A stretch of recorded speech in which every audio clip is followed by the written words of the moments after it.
Season 3, Work Done, Physics in Necrotic World, Episode 50, Global Warming. Welcome, strangers. So, many years ago, on a Christmas Eve in Oxford, in Beaumont Palace, which I'm butchering the name of, actually. Beaumont Palace. The youngest son of Eleanor of Aquitaine and Henry II, yeah, that guy, was born. He grew up to be called Bad King John. Subjective, yeah? His brother Richard is known as Good King. Subjective. The two brothers were rivals, polar opposites or whatever.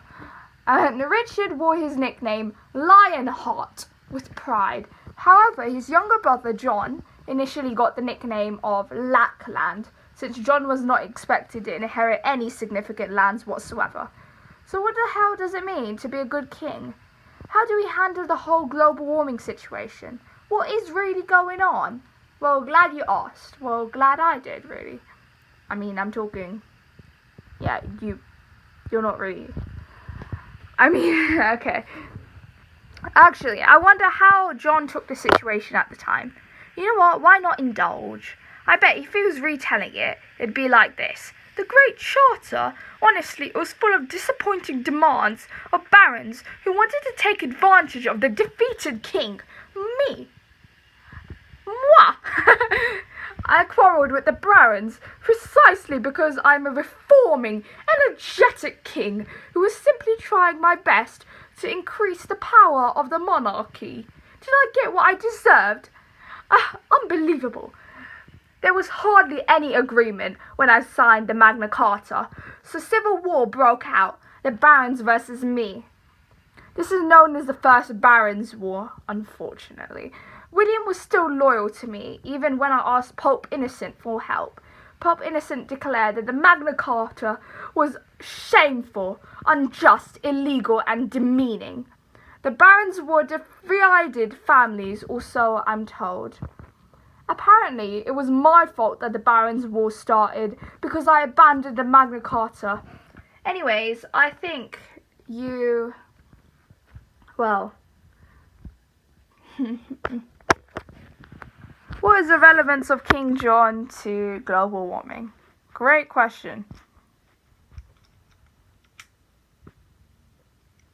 It's relevant. I'm sure you can figure out why. I think. Just hang on. Let me just...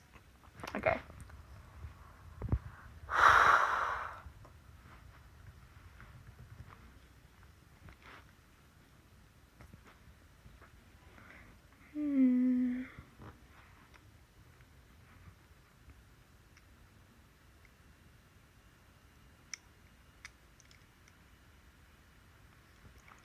You know the guy who made the cryogenic handbook, Thomas Flynn? He said that I hope it is accurate. He said, I hope it is accurate. I did not deliberately make up any of it. But who knows? That humility is amazing. Like, that's what scientists should be like. I'd hope.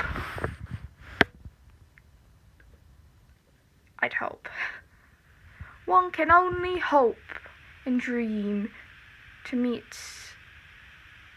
people like that. Okay. Did I get what I deserved? That's subjective. I don't think so. I don't know. I mean, obviously not, because I deserve to be king.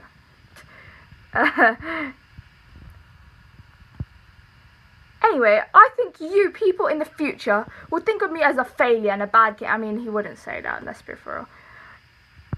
But I tell you, whoever's reading this or listening to this or whatever, that I tried my hardest, and that's what truly matters to me.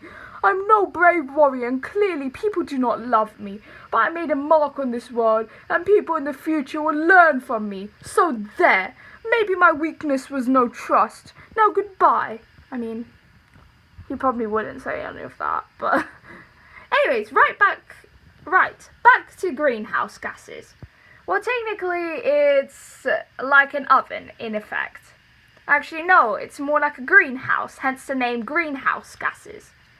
We need the lining that greenhouse gases provide, because without it, it would be freezing, as it just reflects all radiation back into space without storing any energy whatsoever, which is inherently useless on multiple levels. Like a multi-story car park, when there's only one shop in the whole region, the whole area for miles. You know, the Goldilocks zone would be about 20 degrees Celsius for life, that no enzymes of living enzymes have different variations of optimum temperatures, as I'm sure your biology teacher would tell you. Ideally, this is the sort of temperature that living things will not denature in. Hang on, you know, greenhouse gases is technically next episode. This is technically the global warming episode. So let's pretend that this episode did the global warming, because that's what the title suggests. But this one did greenhouse gases, and the next one will do global warming. Actually, there's not much to global warming. You know what, let me just do the next episode. Maybe that one will be... Yeah. Don't worry, I'm still covering everything. Don't worry. No worries. Yeah, bye. See you next time at Physics in Necrotic World. This is your host, Rimona, R out.